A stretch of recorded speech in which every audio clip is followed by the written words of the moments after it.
Hello everyone, this is doctor Anubha Sharma और आज हम डिस्कस करने वाले हैं यूनिट 6 का part 2 that is related to locomotion and movement. So let's start. So इस पर्टिकुलर पार्ट में हम डिस्कस करेंगे स्केलेटन सिस्टम के बारे में। हमारी पूरी बॉडी में कितने बोन्स होती हैं, वो कहाँ कहाँ की हैं, उनमें जॉइंट्स कौन से होते हैं, वो सारा का सारा जो पार्ट है वो यहाँ पर हम डिस्कस करेंगे। ठीक है। सो सबसे पहले तो स्केलेटन सिस्टम है क्या? स्केलेटन सिस्टम क्या है? जैसा कि आप इस पर्टिकुलर एनिमेशन में देख पा रहे हैं, हमारे स्केलेटन सिस्टम में ये हमारी बॉडी को क्या प्रोवाइड कर रहा है? एक फ्रेमवर्क प्रोवाइड कर रहा है। हमारी पूरी बॉडी को एक फ्रेमवर्क प्रोवाइड कर रहा है जिससे कि उसका एक पर्टिकुलर स्ट्रक्चर है, उसका एक पर्टिकुलर पोस्चर है, राइट? तो स्केलेटन सिस्टम क्या करता है? It actually comprises a framework of what? A bones and some cartilage. किससे मिलकर बना होता है हमारा स्केलेटन सिस्टम? बहुत सारी बोन्स हैं इसमें इन्वॉल्व और कुछ कार्टिलेज है, उन सब से मिलकर बना होता है और हमारी बॉडी को एक पोस्चर देने का काम करता है ये, और बॉडी के मूवमेंट में इसका बहुत ही ज्यादा क्रूशियल रोल होता है ना? सो बोन मेनली प्रोवाइड कर रही है सपोर्ट एंड स्ट्रक्चर, और ये जो बोन्स हैं वो किससे मिलकर बनी होती हैं? बोन में बहुत ज्यादा कंसंट्रेशन या बहुत ही ज्यादा मात्रा में कैल्शियम सॉल्ट प्रेजेंट होते हैं और इसी वजह से जो बोन्स हैं वो काफी हार्ड मैट्रिक्स की फॉर्म में हमारी बॉडी में प्रेजेंट होती है ना? सो जबकि जो हमारी कार्टिलेज है वो स्लाइटली पाइबेबल होती है। और क्यों? क्योंकि इसमें कैल्शियम की जगह पर क्या है? कॉन्ड्रोइटिन सॉल्ट प्रेजेंट होते हैं, जो कि हमारी बॉडी को किसी किसी जगह पर जहां पर कार्टिलेज प्रेजेंट है वो उसको फ्लेक्सिबिलिटी प्रोवाइड करने का काम करते हैं। तो कार्टिलेज क्या कर रहा है? कार्टिलेज फ्लेक्सिबिलिटी प्रोवाइड कर रहा है, और जो कैल्शियम आयन है वो क्या प्रोवाइड कर रहा है? बोन्स को हार्ड मैट्रिक्स की फॉर्म में सेट करने का काम कर रहा है। ठीक है, चलिए। तो ह्यूमन स्केलेटन सिस्टम में कितनी बोन पाई जाती हैं? हमें बहुत अच्छे से पता है कि ह्यूमन स्केलेटन सिस्टम में टोटल नंबर ऑफ बोन्स हैं 206। ठीक है, और इसके अलावा बहुत सारी कार्टिलेज भी प्रेजेंट होती हैं हमारे पूरे स्केलेटन सिस्टम में। तो जो स्केलेटन सिस्टम को मेनली दो पार्ट्स में डिवाइड किया जाएगा। पहला पार्ट है एक्सियल स्केलेटन सिस्टम और दूसरा है अपेंडिकुलर स्केलेटन सिस्टम। तो सबसे पहले हम एक्सियल स्केलेटन सिस्टम के बारे में पढ़ेंगे। ठीक है, तो टोटल नंबर ऑफ बोन्स, ये सारे पॉइंट्स हमें याद रखने हैं कि एक्सियल में कितनी है, अपेंडिकुलर में कितनी है, आर्म्स में कितनी है या लिम्स में कितनी है, ठीक है, स्कल वाले पार्ट में कितनी है। ये अलग अलग नंबर हमें याद करने होंगे और आगे आने वाली स्लाइड्स में हम उनके नंबर डिस्कस भी करेंगे आपके साथ। डिस्कस तो करने ही है खैर मुझे, क्योंकि मेरा काम यही है, लेकिन आपको याद जरूर करने हैं ताकि आप एग्जाम में जो आंसर्स हैं वो बिल्कुल करेक्ट लगा कर आ पाए।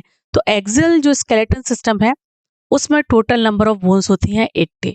ठीक है, और इसमें इंक्लूड क्या होगा? ये हमारे सर से शुरू होगा, यानी स्कल यहाँ पर है और पूरा पीछे वर्टिब्रल कॉलम एंड ये जो रिब केज होता है, ये पूरा का पूरा कमर तक का जो पार्ट है उसमें जो भी हमारा बोन सिस्टम प्रेजेंट है, जितनी भी बोन्स प्रेजेंट हैं वो एक्सियल स्केलेटन सिस्टम में आएंगी। उसमें क्या क्या आएगा? एक तो हमारा स्कल आएगा, हमारा वर्टिब्रल कॉलम आएगा, राइट, पीछे हमारी डॉर्सल साइड पर वर्टिब्रल कॉलम है और आगे की तरफ क्या है? रिब केज है। तो ये जो तीन पार्ट हैं ये आएंगे हमारे एक्सियल स्केलेटन सिस्टम में। ठीक है, और टोटल नंबर ऑफ बोन्स कितनी बताई मैंने? 80। ठीक है, दूसरा है appendicular skeleton system. Appendicular skeleton में क्या क्या पार्ट आएगा? इसमें लिम्स आएंगे, हाइंड लिम्ब, फोर लिम्ब, ठीक है, और डिफरेंट गर्डल्स आएंगी जिसके थ्रू, यानी कि ये वाली जो बोन्स हैं जिसके थ्रू ये जो लिम्ब हैं वो हमारे एक्सियल स्केलेटन सिस्टम से जुड़े हुए हैं। तो इसके दो पार्ट होंगे, इसमें लिम्स आएंगे, लिम्ब बोन्स आएंगी और गर्डल्स आएंगे। ठीक है, क्लियर हो गया? चलिए, तो सबसे पहले हम डिस्कस करेंगे एक्सियल स्केलेटन सिस्टम और एक्सियल स्केलेटन के पार्ट्स। तो सबसे पहले यहाँ डिस्कस किया जाएगा स्कल। ये देखिए स्कल, इस एनिमेशन के थ्रू आप देख पा रहे हैं कि हमारे स्कल में बहुत सारी बोन्स जो हैं वो सूचर जॉइंट के साथ, ये देखिए ऐसा लग रहा है ना कि कुछ सिलाई मार के अलग अलग पार्ट को जोड़ दिया गया है ना? तो ये जो स्कल है और फिर पूरा का पूरा स्कल बनाया है। तो ये जो स्कल है हमारे सिर पर, ये जो स्कल है ये मेनली बना हुआ होता है 22 बोन से। 22 bones are there in our skull. It is made up of, हम कह सकते हैं skull is made up of 22 bones. ठीक है। और जिसको डिवाइड किया जाता है क्रेनियल पार्ट में और फेशियल पार्ट में। क्रेनियल पार्ट तो ये वाला पूरा हो गया, और फेशियल पार्ट वो है जो हमारे फेस के फेस पर जो भी हमारा स्ट्रक्चर देना है, हमारी नोज को, आई को, चीक्स को, उसमें जो मैंडिबुला, सब मैंडिबुला, ये वाले में जो भी बोन्स आएंगे वो फेशियल सेट में आती हैं। तो school is made up of 22 bones, जिसमें इंक्लूड होगा हमारी क्रेनियल एंड फेशियल सेट। ठीक है। क्रेनियल बोन्स आउट ऑफ 22 कितनी होती हैं? तो जो ये क्रेनियल बोन्स हैं वो आउट ऑफ 22 होती हैं 8। कितनी होती हैं? 8। ठीक है। और ये क्या आपस में जुड़ के, जैसे कि देखिए इस एनिमेशन में बार बार आपको दिखाई दे रहा है, ये क्या बना रही है? ये बहुत ही ज्यादा प्रोटेक्टिव आउटर कवरिंग बनाती है क्रेनियम, जिसके अंदर हमारा जो ब्रेन है वो बहुत ही सेफ रहता है। ठीक है। सो क्रेनियम जो है, it forms the hard protective outer covering that is cranium, जिसके अंदर हमारा ब्रेन सुरक्षित रहता है। ठीक है। और जो फेशियल बोन है वो होती हैं टोटल 14, जो कि हमारे स्कल के फ्रंट पार्ट को बनाते हैं। तो ये अगर मैं यहाँ पर ये लिख दूं कि दिस 22 इज इक्वल टू 8 + 14। ठीक है। 8 हो गई हमारी क्रेनियम वाली, और जो 14 हो गई वो फेशियल वाली, और ये टोटल है total skull made up of. मैं बार बार यहाँ मेड अप ऑफ कह रही हूँ, मेड स्कल कितने से बना है, स्कल में कितनी प्रेजेंट होती हैं वो अलग क्वेश्चन हो जाएगा कि how many bones are present in skull. अगर ये होगा तो उसमें कुछ एडिशन होगा जो हम आगे आने वाली स्लाइड्स में बताएंगे। तो क्वेश्चन दो तरीके से पूछा जा सकता है, स्कल कितनी बोन से मिलकर बनता है, या फिर स्कल में कितनी बोन प्रेजेंट होती हैं। दोनों अलग अलग क्वेश्चन है। ठीक है। तो स्कल जो मिलकर बनता है वो 22 बोन से मिलता है, जिसमें 8 होती हैं क्रेनियल एंड 14 होती हैं फेशियल बोन। इतनी बात समझ में आ गई? चलिए मूव करते हैं हम नेक्स्ट स्लाइड की तरफ। ये देखिए, ये लेटरल व्यू दिखाया हुआ है और ये फ्रंटियल व्यू दिखाया हुआ है हमारे स्कल का। इसमें ज्यादातर जो नाम है वो आपको याद करने की जरूरत नहीं है, जस्ट आपको व्यू दिखाया हुआ है ताकि आपको ये पता चले कि जो डिफरेंट बोन्स हैं, like occipital bone, zygomatic arch, parietal bone, है ना, ये जो फ्रंटियल बोन, ये ज्यादातर जो हैं ये किस तरीके के, ये देखिए किस तरीके के, इस तरीके से जो सूचर लाइक जैसे किसी ने सिल दिया है उस तरीके के स्ट्रक्चर के साथ एक दूसरे से क्या है, एकदम इमोबाइल फॉर्म में, यहाँ मूवमेंट तो होता नहीं है, उसने उसको जोड़ रखा है अगर हम लेटरल व्यू देखें। और अगर हम फ्रंटल व्यू देखेंगे तो हमारे को क्या दिखाई दे रहा है? हमको दिखाई दे रही है सारी की सारी फ्रंटल व्यू, यानी कि फेशियल बोन्स दिखाई दे रही है, जिसमें हमें नेजल बोन भी दिखाई दे रही है, हमें मैक्सिला दिखाई दे रही है, हमें वोमर दिखाई दे रही है, ठीक है, मैंडिबल दिखाई दे रही है। तो ये फ्रंटियल बोन्स होती हैं, जो टोटल कितनी होती हैं अभी अभी आपको बताया, टोटल नंबर उनके होते हैं 14। ठीक है। चलिए, तो अब जैसा कि मैंने कहा कि क्वेश्चन दो तरीके से पूछा जाता है कि स्कल में कितनी बोन्स होती हैं, how many bones are there in skull, या skull is made up of. अगर हाउ मेनी बोन्स का नाम आएगा तो हमें यहाँ पर स्कल में प्रेजेंट कुछ additional structure like hyoid bone and year ossicle के बारे में भी बात करनी होगी। सो हाउ मेनी बोन्स अगर पूछा जाएगा तो हायोइड बोन, जो कि ये हमारी बक्कल कैविटी में सिंगल यू शेप की एक बोन होती है और जो किसी भी अदर बोन्स के साथ अटैच नहीं होती है, वो क्योंकि यहां से हम देखेंगे तो इससे ऊपर वाला पूरा पार्ट क्या है, वो स्कल है, राइट। इससे ऊपर वाला पूरा पार्ट स्कल है, तो वहां प्रेजेंट तो हायोइड बोन भी है। So it is a single U shaped bone at the base of buccal cavity. Buccal cavity के बेस में हायोइड बोन प्रेजेंट होती है। एंड ऐसे ही ये जो हमारे कान है उसके अंदर हमें जब सेंसरी ऑर्गन हमने पढ़े थे तो आपको पता है कि वहां पर 3 ईयर ऑसिकल मिडिल ईयर में पाए जाते हैं। ठीक है। MIS जिसे बोलते हैं, Milius incus and staple, staple is the smallest bone, तो वो भी हमारे कानों में प्रेजेंट है, राइट। तो वो स्कल का पार्ट हुए या नहीं हुए, हालांकि उनका स्कल के बनाने में कोई रोल नहीं है, लेकिन देज आर प्रेजेंट। ठीक है। तो how many total bones are present अगर ये क्वेश्चन आएगा तो इनका हमें एडिशन करना होगा, 3 एक कान में, 3 एक कान में, 6 और 1 हो गई हायोइड बोन, है ना। तो टोटल नंबर ऑफ बोन्स यहाँ पर कितनी हो जाएंगी अगर हम इन एडिशनल स्ट्रक्चर को ऐड करेंगे तो 22 + 7, 3 और 3 ईयर ऑसिकल की और 1 हायोइड, तो ये हमारी हो जाएंगी 29। सो अगर क्वेश्चन आएगा how many bones are there present in the skull, तो हमारा आंसर आएगा 29। लेकिन अगर क्वेश्चन पूछा जाएगा, मैं बार बार कह रही हूं कि कितने से मिलकर बना होता है, तो हमारा आंसर आएगा 22।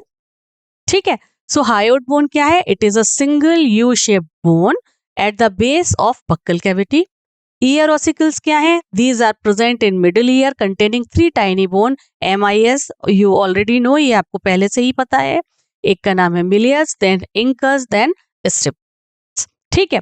सो the skull articulate with the superior region of the vertebral column via 2 occipital condyle, जिसे डाइकोंडाइलिक स्कल भी कहा जाता है मैमल्स और एम्फीबियन के केस में। तो ये जो स्कल है ये किससे जुड़ा हुआ है? हमारा ये जो स्कल है वो किससे जुड़ा हुआ है? आगे पीछे जाके डोर्सल साइड पर वर्टिब्रल कॉलम से जुड़ा हुआ है ना। तो ये वर्टिब्रल कॉलम से कैसे जुड़ा हुआ है? जो सबसे टॉप मोस्ट फर्स्ट वर्टिब्रा है दैट इज एटलस, उससे ये इस तरीके का, ठीक है, इस तरीके का प्रेजेंट एक ऑक्सीपिटल कॉन्डाइल होता है। अगर ये हमारी वर्टिब्रल कॉलम यहाँ शुरू हो रही है, यहाँ इस तरीके से नीचे शुरू हो रही है, तो हमारा जो स्कल है वो इस तरीके के डाइकोंडाइलिक 2 है ना, डाइकोंडाइलिक फॉर्म में इस तरीके से स्कल जुड़ा हुआ होता है पीछे की वर्टिब्रल कॉलम से, इसीलिए 2 ऑक्सीपिटल कॉन्डाइल से जुड़ा हुआ होता है। इसीलिए in the case of mammal and amphibians इसे डाइकोंडाइलिक स्कल कहा जाता है। ठीक है। तो जो यही यहाँ पर इस थर्ड पॉइंट में लिखा हुआ है कि the skull articulate with the superior region of vertebral column, superior ही होगा, ऊपर वाले की यहाँ से शुरुआत हो रही है, फर्स्ट से वो जुड़ेगा दैट इज एटलस। तो सुपीरियर रीजन से किससे जुड़ा हुआ होता है? Occipital condyle. ठीक है, डाइकोंडाइलिक स्कल होता है हमारा, इसीलिए हमारे स्कल को क्या कहा जाता है? Dicondylic school. ठीक है, क्लियर हो गया? चलिए, अब स्कल डिस्कस हो गया। स्कल के बाद नेक्स्ट हम क्या डिस्कस करेंगे? हम अपना वर्टिब्रल कॉलम जो हमारे डोर्सल साइड पर प्रेजेंट होता है, ये हमारा देखिए वर्टिब्रल कॉलम दिखाया हुआ है किसी भी एक नॉर्मल ह्यूमन बीइंग का। ठीक है, ऊपर वाली देखिए छोटी है, फिर उनसे थोड़ी सी बड़ी, फिर उनसे थोड़ी सी बड़ी, और सबसे लास्ट वाली सबसे बड़ी। ठीक है, चलिए एक एक करके सारे पॉइंट्स यहाँ पर भी हम लोग डिस्कस करते हैं। सो तो total number of bones are present in vertebral column is 26। कितनी वर्टिब्रा होती हैं हमारे अंदर? ये देखिए, इसके थ्रू आप देख पाएंगे किस तरीके का स्ट्रक्चर है इस एनिमेशन के थ्रू। ठीक है, और आप ये देख पाएंगे अगर आप काउंटिंग करेंगे तो total number of vertebra serially arranged हैं हमारी डोर्सल सरफेस पर, और ये इनका नंबर है टोटल 26। ठीक है, तो ये कहां से कहां तक है? ये हमारे स्कल के बेस से प्रेजेंट है और हमारे ट्रंक तक गई हुई है ना। तो ये क्या कर रही है? हमारे स्कल, हमारे जो बॉडी का मेन फ्रेमवर्क है उसे बनाने का काम कर रहा है क्या? Vertebral column. ठीक है, so it extend from the base of skull forming the main framework of the trunk. Trunk reason जो है उसका मेन फ्रेमवर्क बनाने का काम ये करते हैं। अगर आप बहुत ध्यान से देखें तो ये वर्टिब्रल कॉलम, ये देखिए किस तरीके से एक दूसरे के ऊपर अरेंज हैं कि इसके बीच में एक हॉलो कैविटी बनती जा रही है। और ये जो हॉलो कैविटी है वो क्यों बनती जा रही है? सेंट्रल हॉलो कैविटी ये बनती जा रही है for spinal cord. Spinal cord इसके अंदर से ही होकर हमारी बॉडी में जो है स्कल से निकलकर इसके अंदर प्रोटेक्टिव वे में जाकर फिर फैलती है। तो ये क्या कर, इस पर्टिकुलर ये जो हॉलो कैविटी है उसका क्या नाम है? ये जो यहाँ पर यहाँ आपको दिखाई दे रही है, इस हॉलो कैविटी का नाम है न्यूरल कैनाल। ठीक है, ये किस लिए बनी हुई होती है? For the spinal cord. यहाँ क्या लिखा हुआ है? Each vertebra has a central hollow portion that is neural canal for the spinal cord. ठीक है, यहीं से स्पाइनल कॉर्ड बाहर निकलेगी। एंड द फर्स्ट वर्टिब्रा जिसका नाम होता है Atlas articulate with the occipital condyle. ये ऑलरेडी मैंने आपको बता दिया था कि जो फर्स्ट अपर पार्ट है उसमें भी फर्स्ट जो वर्टिब्रा है वो ऑक्सीपिटल कॉन्डाइल के साथ जुड़ी हुई रहती है। ठीक है, चलिए, सो तो अगर अब ये पूरी जो 26 नंबर ऑफ हमारी वर्टिब्रा थी, इनको फर्दर डिवाइड किया गया है इनटू 5 रीजन। कौन कौन सी रीजन है? 1, 2, 3, 4 और एक लास्ट वाली है कॉक्सिगियल वर्टिब्रा। ये अकेली एक होती है जो कि टेल बोन जिसे कहते हैं, जो कि हमारे अंदर वेस्टिजियल है। तो फर्स्ट है सर्वाइकल आपको ये जो सीक्वेंस है वो याद होना है, क्योंकि सीक्वेंस पर कई बार क्वेश्चन पूछे जाते हैं। तो फर्स्ट वन कौन सा है रीजन? सर्वाइकल कर्व, जो हमारी गर्दन वाला पूरे एरिया में पाया जाएगा। होती है ना किसी किसी को सर्वाइकल स्पेंडोलाइसिस होती है, तो उसमें क्या होता है, उसको गर्दन अगर जरा सा भी ऊपर नीचे ऐसे ऐसे कर रहा है तो उसको क्या होता है, चक्कर आने शुरू होते हैं। अगर कभी कभी कहते हैं ना डॉक्टर आपने मोटा तकिया लगा लिया है इसलिए आपकी सर्वाइकल में ये प्रॉब्लम हो गई है, तो उससे आपको याद करना है कि सर्वाइकल गर्दन में होती है। तो गर्दन का जो फर्स्ट रीजन है वो सर्वाइकल कर्व है। बता दी ना मैंने आपको ट्रिक, इस तरीके से आप याद रखेंगे। पहला है सर्वाइकल कर्व जो रीजन है। सेकंड जो है वो है थोरेसिक, ठीक है, थोरेसिक कर्व जो यहां से लेकर यहां तक, ठीक है। उसके बाद जो बड़ा वाला आया दैट इज लंबर, वो है थर्ड वन। और फिर लास्ट वाला है सैक्रल, और जो सिंगल बोन है पतली सी जिसमें से टेल शुरू होती है और हमारे अंदर वेस्टिजियल है, वो है कॉक्सिगियल वर्टिब्री, वो लास्ट वाली, ठीक है। तो सर्वाइकल रीजन में कितनी वर्टिब्री? दीज आर 7, ठीक है। थोरेसिक रीजन में कितनी वर्टिब्री? 12। लंबर में इट्स 5। सैक्रल एक बड़ी होती है जो कि फ्यूज्ड होती है। कॉक्सिगियल एक है जो कि फ्यूज्ड वर्टिब्रा है। और इसका देयर इज अ फॉर्मूला जो हमें याद रखना है, C7 T12 L5 S1 C1। This is the formula जो हमें याद रखना है, और इससे हमारे को ये भी पता चल जाएगा कि किस रीजन में कितनी वर्टिब्रा होती हैं, और पहले कौन सी है बाद में कौन सी है, ये भी हमें इससे पता चल जाएगा। C7 T12 L5 S5 and C1, sorry S1 C1, ठीक है।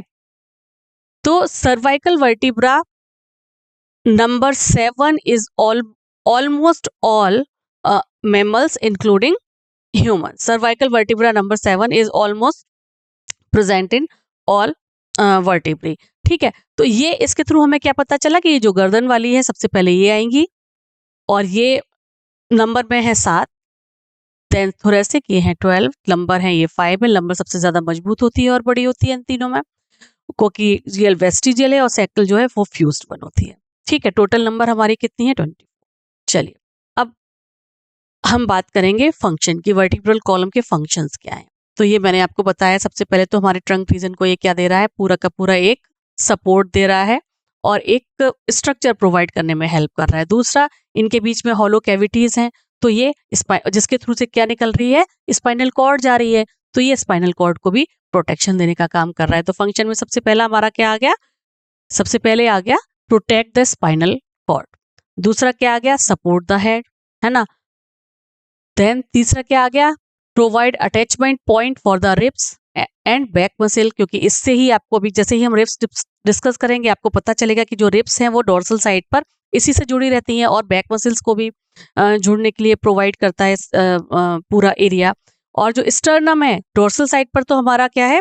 Vertebral column. जो और जो हमारे लेटरल साइड पर है वहां पर जो बोन, फ्लैट बोन प्रेजेंट है, उसे बोलते हैं sternum. So the sternum is a flat bone located on the ventral midline of the thorax region. ये जो थोरैक्स रीजन है, ठीक है, ये तो सर्वाइकल रहा। Ventral midline of thorax region में स्टर्नम प्रेजेंट होता है, वो जो कि स्टर्नम क्या है? फ्लैट बोन, ठीक है। चलिए अब आता है रिब्स का नंबर।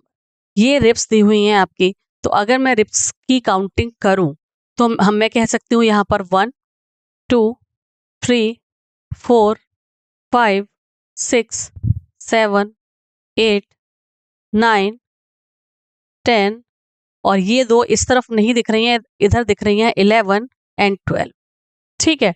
तो 12 इधर 12 इधर, कितनी हो गई?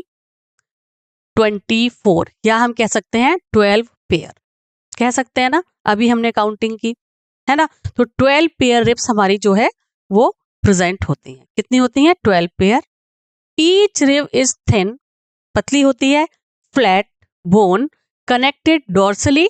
डोर्सली किससे कनेक्टेड है? ये वर्टिब्रल कॉलम से। और वेंट्रली किससे कनेक्टेड है?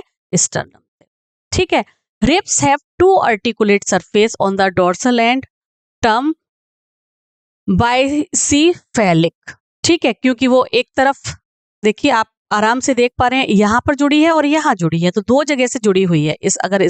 ये जैसे जो रिब केज मूव कर रहा है एनिमेशन आप देख पा रहे हैं, यहां से भी जुड़ी हुई है, फिर यहां से भी जुड़ी हुई है, ठीक है।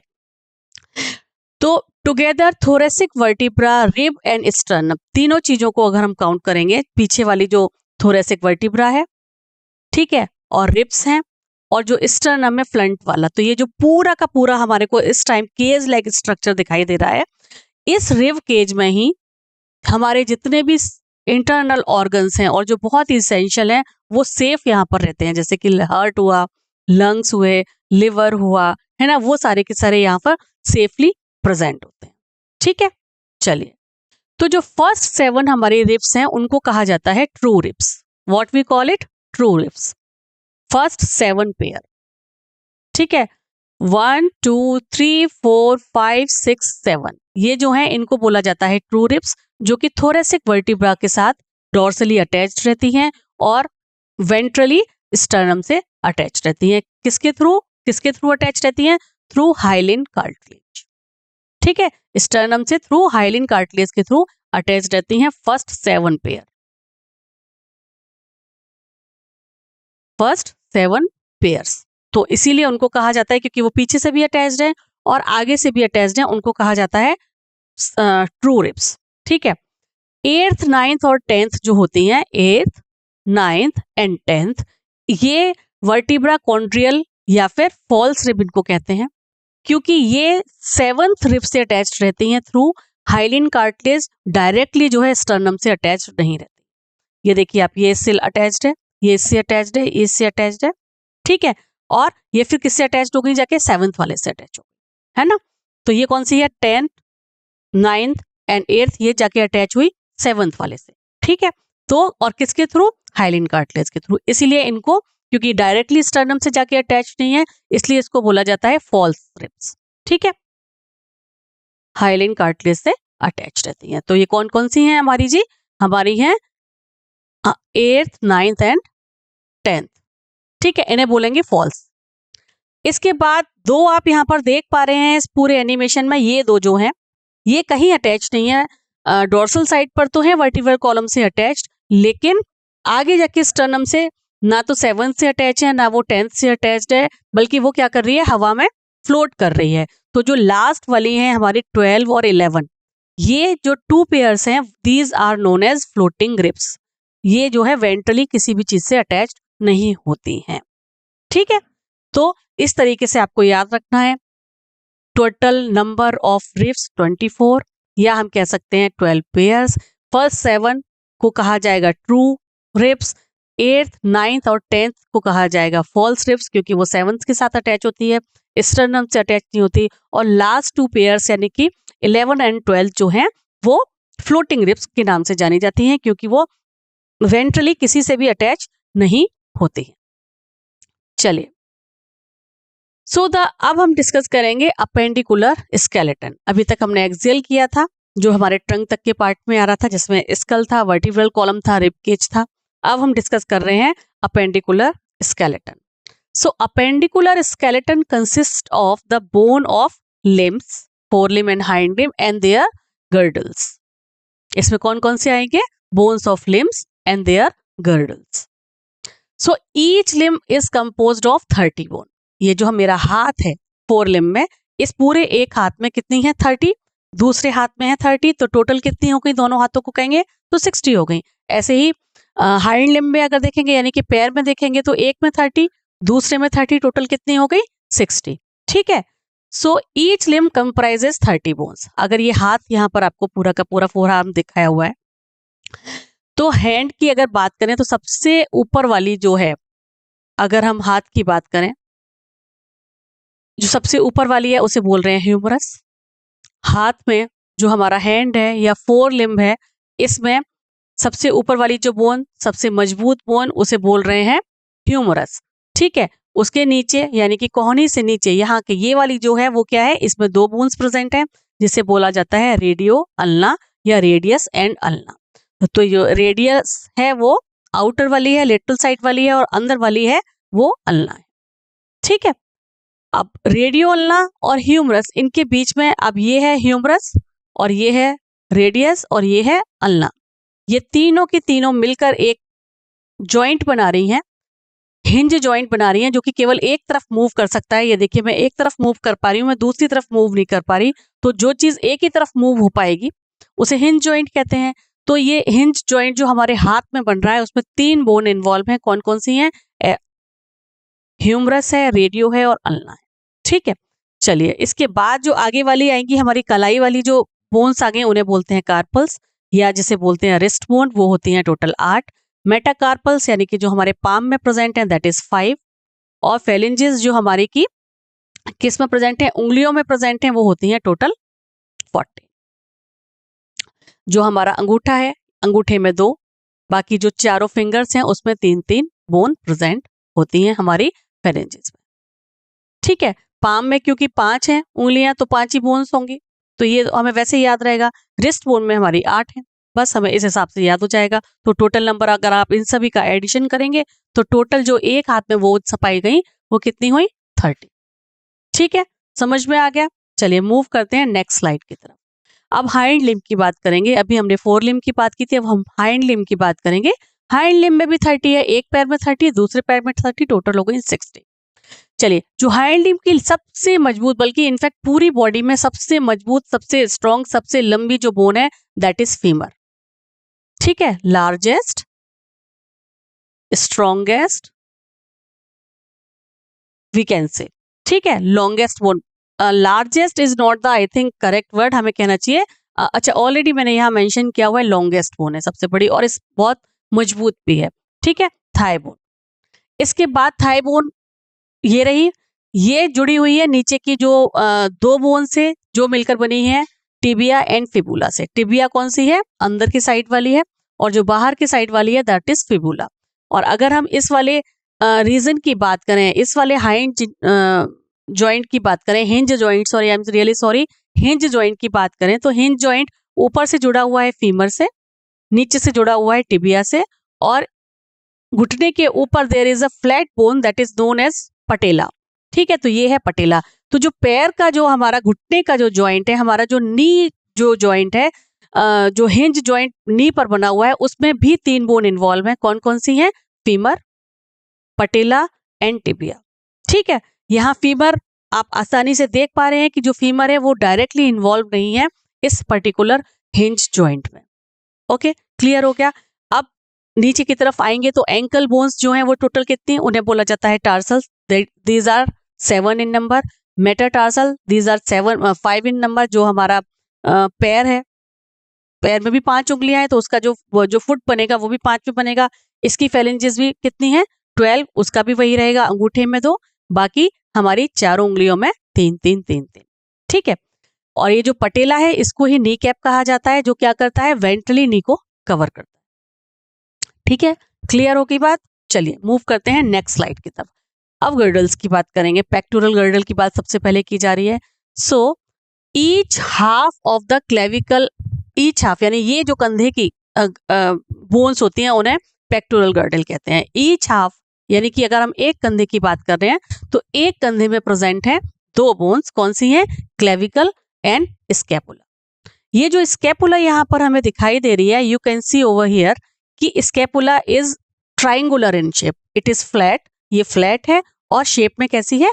ट्राइंगुलर है।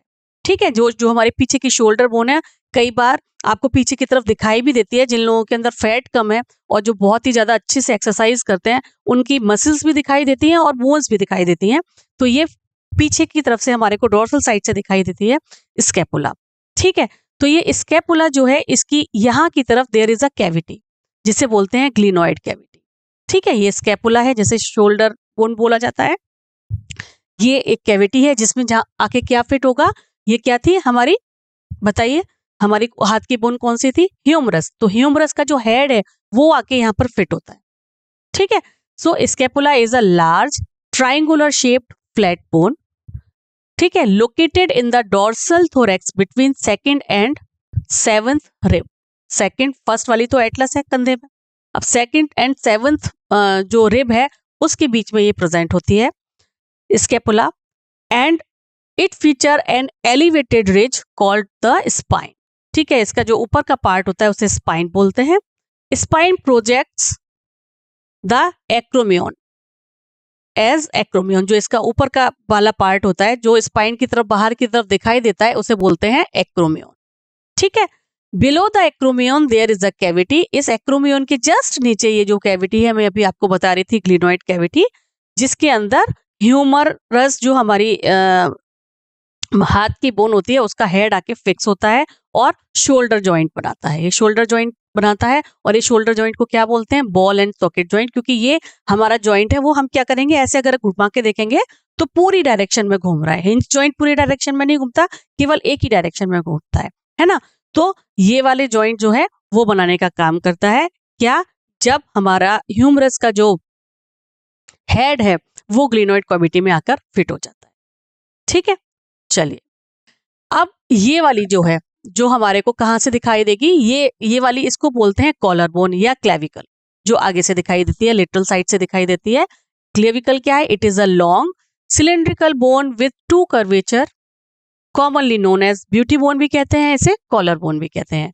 It articulate with the acromion of the scapula. Scapula के एक्रोमियन के साथ ये जुड़ी हुई रहती है, फंसी हुई सी रहती है। जैसे कि आप पीछे वाली अगर डायग्राम में देखना चाहें तो देख सकते हैं, ये रही हमारी कॉलर, ये देखिए इसके साथ यहाँ पर जुड़ी रहती है।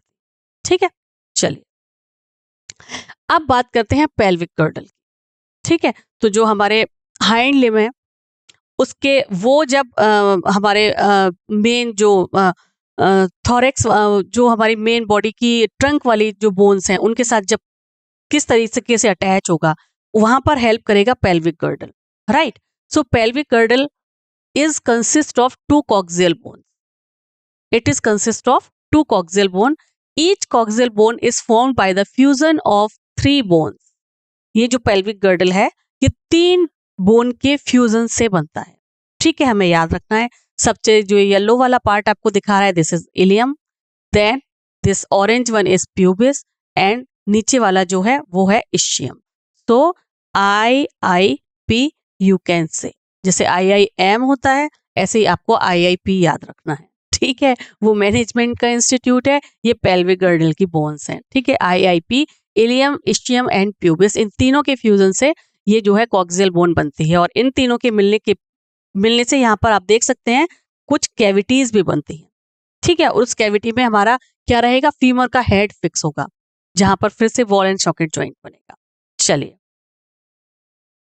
सो two half of the pelvic girdle meet ventrally at the pubic symphysis containing fibrous cartilage. ये जो तीनों की तीनों बोन है, इधर वाला हाफ पार्ट और इधर वाला हार्ड पार्ट, ये मिलता है जब आपस में इस तरीके से ज्वाइंट हो रहा है, तो ये प्यूबिक सिम्फाइसिस के थ्रू एक दूसरे से जुड़ता है, जो कि एक क्या है? कार्टिलेजिनस पार्ट है, जिसे बोलते हैं फाइब्रस कार्टिलेज। फाइब्रस कार्टिलेज से मिलकर ये बना हुआ होता है, ये पर्टिकुलर प्यूबिस सिम्फाइसिस। ठीक है, क्लियर हो गया इतना? मूव करें नेक्स्ट स्लाइड पर। चलिए, सो दिस पेल्विक गर्डल, ये जो अभी आपको दिखाया था, या मैंने बताया था कि आपको कैविटी बन रही है जब ये तीनों के तीनों बोन्स मिल रही हैं, तो इनके फ्यूजन से देयर इज अ पॉइंट जहां पर बनती है एक कैविटी, जिसे बोला जाता है एसिटाबुलम। क्या बोला जाता है इस कैविटी को? Acetabulum. So acetabulum is present in where? कहाँ प्रेजेंट होती है? It is present in pelvic girdle. ये प्रेजेंट होती है पेल्विक गर्डल में। ठीक है, और ये मेनली क्यों बनी हुई है? जैसा कि मैंने आपको बताया कि थाई बोन का जो हेड है वो आके यहाँ पर फिक्स होता है और फिर पूरा एक अटैचमेंट बना लेता है, और ये हेल्प करता है फिर, क्योंकि अटैचमेंट है, जॉइंट है, तो हमारे पैरों को चलने में ये हेल्प करेगा। तो यहाँ पर हमारा थाई बोन का हेड आकर मिलता है, एसिटाबुलम कैविटी में आएगा और वो पूरा फंस जाता है। चलिए बात करते हैं अब जॉइंट्स की। सो जॉइंट्स मेनली इसेंशियल हैं, क्यों? For different type of movements involving bony part of the body including locomotion. ठीक है, अगर हम प्लेस चेंज कर रहे हैं तो उसे लोकोमोशन कहेंगे, फर्स्ट पार्ट में आपको बताया था। और इसके अलावा भी जितने भी मूवमेंट हैं, अगर हम प्लेस नहीं चेंज कर रहे हैं तो वो मूवमेंट हैं, जैसे कि मेरी टंग का मूवमेंट हो रहा है ना, मेरी आईलिड का मूवमेंट हो रहा है, तो मैं प्लेस तो चेंज नहीं कर रही हूँ, लेकिन मूवमेंट तो हो ही रहा है। ठीक है, सो जो जॉइंट्स हैं, these are mainly responsible for the main role during locomotion. तो they are the point of contact between bones और बिटवीन बोन्स एंड कार्टिलेज। कई बार दो बोन के बीच में ज्वाइंट होगा, कई बार बोन और कार्टिलेज के बीच में ज्वाइंट होगा। ठीक है, so it acts as a fulcrum for muscle generated force. तो ये एक तरीके से फाल्क्रम का काम करते हैं फॉर मसल जनरेटेड फोर्स। तो अगर हम जॉइंट्स की बात करें तो जॉइंट्स को हम क्लासिफाई करेंगे 3 डिफरेंट टाइप में। First one is cartilaginous, then fibrous and then third one is synovial. इन तीनों डायग्राम में आप उनके एग्जाम्पल देख पा रहे हैं। कार्टिलेजिनस जॉइंट में क्या है, जो हमारी वर्टिब्रल कॉलम में जॉइंट थे, जो वर्टिब्रा है वो डायरेक्टली अटैच नहीं है, उनके बीच में एक कार्टिलेजिनस स्ट्रक्चर प्रेजेंट है, कार्टिलेज प्रेजेंट है, जिसके थ्रू वो लिटिल फ्लेक्सिबिलिटी हमारी बैकबोन में इसीलिए रहती है हमारी वर्टिब्रल कॉलम में, क्योंकि वो कार्टिलेजिनस जॉइंट से मिलकर बना है। फाइब्रस जॉइंट कौन सा है, जिसमें ये इस तरीके के सिलाई लाइक स्ट्रक्चर है, लाइक दिस। मैं आपको बता रही थी ना, suture like structure is there. तो ये इमोबाइल जॉइंट है जो हमारे स्कल में प्रेजेंट होता है, फाइब्रस जॉइंट। साइनोबियल जॉइंट्स कौन से हैं, वो जो सबसे ज्यादा मूवेबल हैं, जहाँ जो बीच में लाइक अगर मैं यहाँ पर हाइंड लिम्ब की बात करूं तो जो फीमर है और नीचे वाली बोन है उसके बीच में देयर इज अ फ्लूइड, जो ये सी ग्रीन कलर में दिखाया हुआ है, जैसे साइनोबियल फ्लूइड बोल रहे हैं, वो यहाँ पर भरा होता है और उसके थ्रू मूवमेंट में हेल्प रहती है। ठीक है, तो एक एक करके तीनों जॉइंट्स को अभी हम डिस्कस करेंगे। सबसे पहले हम देखते हैं फाइब्रस जॉइंट के बारे में। तो फाइब्रस जॉइंट क्या है, इसे मोबाइल जॉइंट भी बोलेंगे, क्योंकि यहाँ पर कोई मूवमेंट नहीं होती है। It allow no movement. It found in flat skull bone fused end to end with dense fibrous connective tissue. अगर ये पूछा जाए कि आप जो हमारा बोन है स्कल का वो किससे मिलकर बना हुआ है या कौन सा जॉइंट होता है यहाँ पर, तो हम कहेंगे सूचर जॉइंट है। ठीक है, और ये एंड टू एंड किससे, एंड टू एंड जो जुड़ा हुआ है वो किससे, डेंस फाइब्रस टिश्यू के कारण। टू और फिर क्या बना रहा है, एक मजबूत क्रेनियम बना रहा है जिसके अंदर क्या होता है, हमारा ब्रेन प्रेजेंट होता है। ठीक है, तो ये किससे मिलकर बना है, डेंस फाइब्रस कनेक्टिव टिश्यू से मिलकर बना है ये पर्टिकुलर सूचर लाइन, जिसे फाइब्रस जॉइंट भी कहा जाता है। क्लियर हो गया। चलिए अब अगला जॉइंट देखते हैं, that is cartilaginous joint. Cartilaginous joint किस किस के बीच में बना है, ये मैंने आपको बताया था कि जब बोन्स जॉइंट होंगी by cartilage, bones are jointed by cartilage, then we can use the term cartilaginous joint. उस टाइम पर हम कौन सा टर्म यूज करेंगे, cartilaginous joint. It allow limited movement, इसके थ्रू बहुत हल्का मूवमेंट हो पाएगा, बहुत ज्यादा मूवमेंट नहीं हो पाएगा, जैसे कि joints between adjacent vertebra in vertebral column. This is the example. Vertebral column की जो छोटी छोटी वर्टिब्रा होती हैं, यहाँ पर जैसा कि पिक्चर में आपको दिखाया हुआ है, वो किससे जुड़ी हुई होती हैं, कार्टिलेज से जुड़ी हुई होती हैं। तो उसका बहुत अच्छा एग्जाम्पल है। चलिए नेक्स्ट जॉइंट के टाइप की तरफ मूव करते हैं, दैट इज साइनोबियल जॉइंट। ये रहा synovial joint. It is characterized by the fluid filled synovial cavity. इस पर्टिकुलर टाइप जॉइंट में क्या प्रेजेंट होता है, देयर इज अ कैविटी जिसे बोलते हैं साइनोबियल कैविटी। उसमें एक फ्लूइड भरा होता है, साइनोबियल फ्लूइड, और ये जो है साइनोबियल फ्लूइड अच्छा खासा कंसिडरेबल मूवमेंट को अलाउ करता है, क्योंकि वो फ्लूइड है वहां पे, और उस फ्लूइड के बीच में दो जो बोन्स हैं, ये रही एक बोन, दूसरी बोन ये रही, उसको मूवमेंट करने की परमिशन देता है। ठीक है, ये साइनोबियल मेम्ब्रेन है, ऑरेंज कलर में। जो बोन है उसके लास्ट वाले पार्ट में क्या प्रेजेंट है, कार्टिलेज प्रेजेंट है, और इसके बीच में साइनोबियल फ्लूइड है। इसके बहुत सारे एग्जाम्पल हैं, जैसे कि ये वाला जो जॉइंट है गर्डल वाला, ठीक है, बॉल एंड सॉकेट हाथों का कंधे से जुड़ा हुआ है, प्यूबिक ग्लैंड से यहाँ पर जुड़ा हुआ है, humerus and pectoral girdle, ball and socket joint हो गया, हमारे नी जॉइंट हो गया, एल्बो जॉइंट हो गया, हिंज जॉइंट, पिवट जॉइंट जो एटलस और एक्सल के बीच में है, वो भी साइनोबियल जॉइंट का एग्जाम्पल है। हमारी जो ये कार्पल्स हैं उनका जो ये मूवमेंट है वो भी ग्लाइडिंग जॉइंट जिसे कहते हैं, वो भी साइनोबियल जॉइंट का टाइप होता है। जो हमारी कार्पल्स एंड मेटाकार्पल्स होती हैं, ये जो थंब वाली है सेडल जॉइंट, वो भी एक तरीके का साइनोबियल जॉइंट होता है। ठीक है, चलिए अब हम बात करेंगे कुछ डिसऑर्डर्स की, जो कि मस्कुलर एंड स्केलेटन सिस्टम के डिसऑर्डर्स हैं। फर्स्ट जो है वो है मिस्थीनिया ग्रेविस। बहुत ही ध्यान से सुनेंगे बच्चे। मिस्थीनिया ग्रेविस जो है वो एक ऑटो इम्यून डिसऑर्डर है। ये क्या है, एक ऑटो इम्यून डिसऑर्डर है myasthenia gravis. It affecting neuromuscular junction causing fatigue, weakness, paralysis of skeletal system. और ये किसको अफेक्ट करता है? Neuromuscular junction. ठीक है, ये एक ऑटो इम्यून डिजीज है। किसी किसी की जो इम्यूनिटी यानी कि बॉडी की अपनी जो सेल्स होती हैं वो अपनी ही बॉडी के कुछ पार्ट्स को क्या मानने लगती हैं? फॉरेन पार्टिकल मानने लगती हैं और उसके अगेंस्ट में ही जाके क्या करती हैं? उसको इन्फ्लेमेशन देंगी, उसको ही मतलब एज अ डिग्रेड करने का काम करेंगी, है ना? तो उसी तरीके की डिजीज को ऑटो इम्यून डिजीज बोलते हैं। तो इसमें क्या इफेक्ट रहता है मिस्थीनिया ग्रेविस में? हमारा जो न्यूरोमस्कुलर जंक्शन है, हमारी जो मसल्स जब न्यूरॉन के साथ जो अटैचमेंट होता है, वो वाला जो रीजन है जहां से इम्पल्स ट्रांसमिट होगी एक डायरेक्शन से दूसरी डायरेक्शन में, न्यूरोमस्कुलर जंक्शन में, उसको अफेक्ट करती हैं, जिससे फटीग होता है, वीकनेस होती है और बहुत ज्यादा जब बढ़ जाता है तो स्केलेटन सिस्टम की पैरालिसिस भी हो जाती है। और सबसे इंपॉर्टेंट बात हमें ये क्या याद रखनी है कि it is a type of auto immune disorder, ये हमें याद रखना है। ठीक है, दूसरा जो टाइप है उसको बोलते हैं मस्कुलर डिस्ट्रॉफी। क्या बोलते हैं? Muscular dystrophy. ये मैं दूसरे कलर में ले लेती हूं ताकि आपको यहाँ पर ये दोनों ही रिलेटेड जो चीजें हैं समझा सकूं अच्छे से। तो हमें याद रखना है कि ये जो मस्कुलर डिस्ट्रॉफी है it is a genetic disorder. ठीक है, ये ऑटो इम्यून डिसऑर्डर नहीं है, it is a genetic disorder. Progressive degeneration of skeletal muscle occur, often genetic in origin, यहाँ लिखा हुआ है ना, इट इज जेनेटिक डिसऑर्डर। ठीक है, तो यहाँ इन दोनों पे बड़े क्वेश्चंस पूछे जाते हैं, बार बार पूछे जाते हैं कि मस्कुलर डिस्ट्रॉफी, दोनों ही चॉइस दिए होंगे कि ये ऑटो इम्यून डिजीज है या जेनेटिक डिसऑर्डर है, या फिर ये और दो दिए होंगे। तो आपको याद रखना है कि muscular dystrophy is genetic disorder, ये ऑटो इम्यून डिजीज नहीं है। इसमें भी क्योंकि सिम्टम सेम है, यहाँ पर भी मिस्थीनिया ग्रेविस में भी स्केलेटन सिस्टम पैरालिसिस होता है, वीक होता है, और यहाँ पे भी डिजनरेशन होता है स्केलेटन सिस्टम का। तो ये हमें याद रखना है। ठीक है, और थर्ड जो टाइप है वो है आर्थराइटिस। आर्थराइटिस का तो नाम आपने काफी सुना होगा क्योंकि ये काफी लोगों को होती है।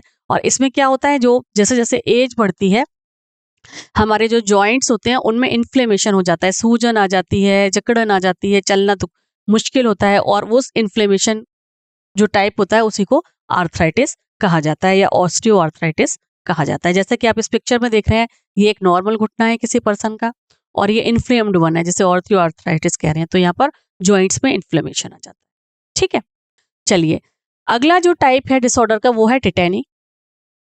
टिटेनी में क्या होता है कि बहुत ज्यादा टिटेनी में बहुत दर्द होने लगता है। कहाँ पर? मसल्स में बहुत रैपिड स्पाज्म होते हैं, बहुत जल्दी जल्दी जल्दी जल्दी कॉन्ट्रैक्शंस होते हैं, जिसकी वजह से मसल्स में स्पाज्म होते हैं। स्पाज्म यानी कि दर्द होता है ड्यू टू, और ये क्यों हो रहा है? Because of low calcium level. Calcium level इतना कम हो गया है बॉडी फ्लूइड में कि मसल्स दर्द करने लग गई हैं। ठीक है, कभी कभी करवट भी ले रहे हो आप, रात को सोते सोते तो आप आ करके ले रहे हो क्योंकि आपके अंदर बॉडी में कैल्शियम लेवल बहुत कम है, तो उसे टिटेनी बोलेंगे। ठीक है, ऑस्टियोपोरोसिस क्या है? जैसा कि इस पिक्चर में आपको दिखाया जा रहा है, ये एक नॉर्मल बोन है। ठीक है, सेक्शन अगर काट के देखें ये ऑस्टियोपोरोसिस है। तो ऑस्टियोपोरोसिस जो है वो एक एज रिलेटेड डिसऑर्डर होता है। जैसे जैसे एज बढ़ती है बॉडी के अंदर क्या होता है, ईस्ट्रोजन का लेवल कम हो जाता है। Estrogen is a hormone. Estrogen का लेवल क्या हो जाता है? डाउन हो जाता है, कम होने लगता है। तो जब ये कम होने लगता है तो कैल्शियम का डिपोजिशन भी कम होता है। तो क्या होगा? बॉडी का जो मास है वो कम होने लगेगा। बॉडी का मास कम होगा, कैल्शियम कम होगा, तो जरा सा भी धक्का लगा या गिरे, आपको क्या होता है, आपने देखा है जितने भी बड़ी बूढ़ी खासतौर से लेडीज होती हैं, बाथरूम में फिसल गए थे या बेड से गिर गए थे, इतने में ही क्या होता है, उनकी बॉडी की हड्डी टूट जाती है, फ्रैक्चर हो जाते हैं। वो फ्रैक्चर क्यों हो जाते हैं, जल्दी जल्दी क्यों हो रहे थे? क्योंकि एज के साथ साथ ईस्ट्रोजन लेवल भी डाउन हो रहा है और उनकी बॉडी का मास भी कम हो रहा है। तो ये एज रिलेटेड डिसऑर्डर होता है जिसे बोलते हैं ऑस्टियोपोरोसिस। ठीक है, चलिए अगला है गाउट। ये जो गाउट है ये भी हमें बहुत अच्छे से याद रखना है क्योंकि इसमें भी जॉइंट इन्फ्लेमेशन होता है जैसा कि आर्थराइटिस में होता है, लेकिन यहां पर जॉइंट इन्फ्लेमेशन होता है because of the deposition of uric acid crystal. Calcium का या और किसी चीज का कोई रोल नहीं है यहाँ पर। यूरिक एसिड का डिपोजिशन अगर जॉइंट्स में हो जाएगा या घुट्ने में, तो फिर जॉइंट में इन्फ्लेमेशन होता है, उसे बोलते हैं गाउट। ठीक है, चलिए तो this is about the skeleton system. I hope आपको सारी बातें अच्छे से समझ में आ गई होंगी। Still you have any query, write down in the comment box, we will discuss it later on. तब तक खूब पढ़िए, खुश रहिए। धन्यवाद।